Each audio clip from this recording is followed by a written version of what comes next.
Hey guys, it's me, Rich. Of course, everyone is now talking about the Venezuelan military action that took place over the weekend. You are constantly being told that America's military failures prove the country is weak, but that story is a bold-faced lie. You and your family paid the price for decisions made by politicians who never fought and never planned to win. Now, this video breaks down why the world's most powerful military kept getting trapped in endless wars and disastrous retreats. What you'll soon find out is that it was never about strength or courage. It was about leadership. Iraq, Afghanistan, Iran, and Venezuela tell one clear story when you connect the dots. And once you see it, you can't unsee it.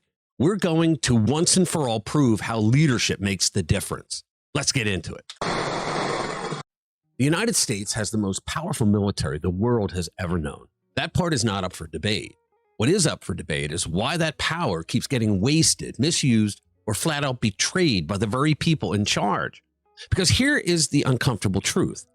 Military outcomes are not decided by soldiers. They are decided by leaders sitting comfortably far away from the battlefield. And history keeps proving it. You ready? Iraq.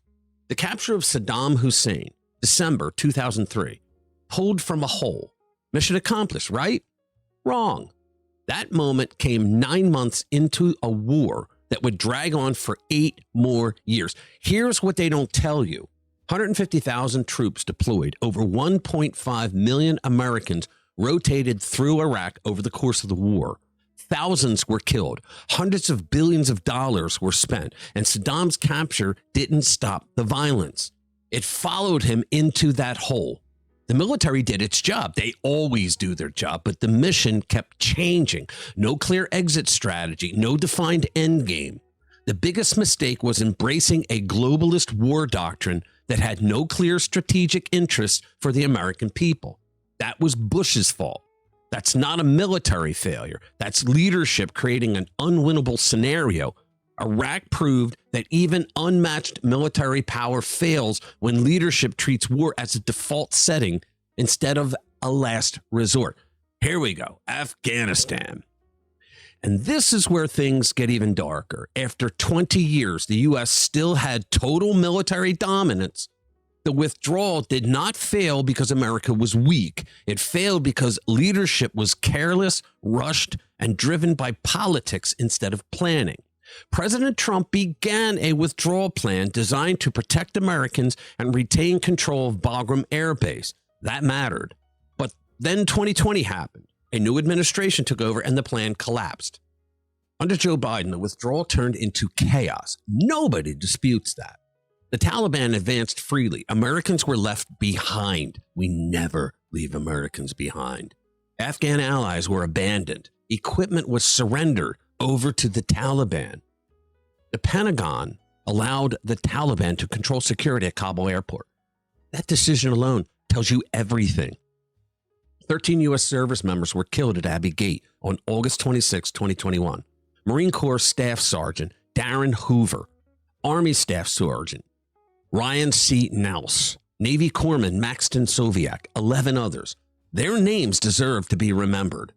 They died not in combat against a superior enemy, but in a withdrawal planned so poorly that our own allies were left begging at checkpoints controlled by the Taliban.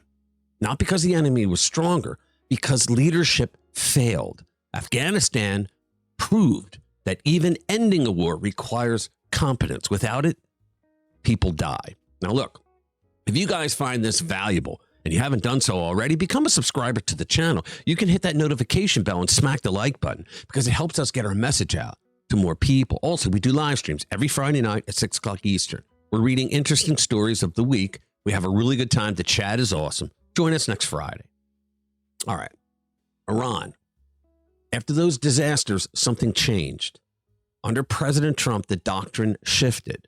No more nation building. No more endless occupation. Power was used with precision. In June 2025, the United States launched Operation Midnight Hammer, targeted strikes against Iran's 3 nuclear facilities. The results were devastating for Iran's program. And here is a key detail. Not a single American casualty. Iran downplayed the damage, but even Tehran admitted it happened. Their nuclear timeline was pushed back years. No boots on the ground, no occupation, no mission creep. This is what precision looks like when leadership has a clear objective and knows when to stop. It moves on to Venezuela that just happened. The same approach applied. Instead of invading, the United States applied sanctions, indictments, intelligence pressure, and diplomatic isolation against Nicolas Maduro. Narco-terrorism charges, financial networks dismantled. Leadership circles were squeezed. No ground war, no American deaths, no Americans abandoned. Iraq, Afghanistan, Iran, Venezuela, different conflicts.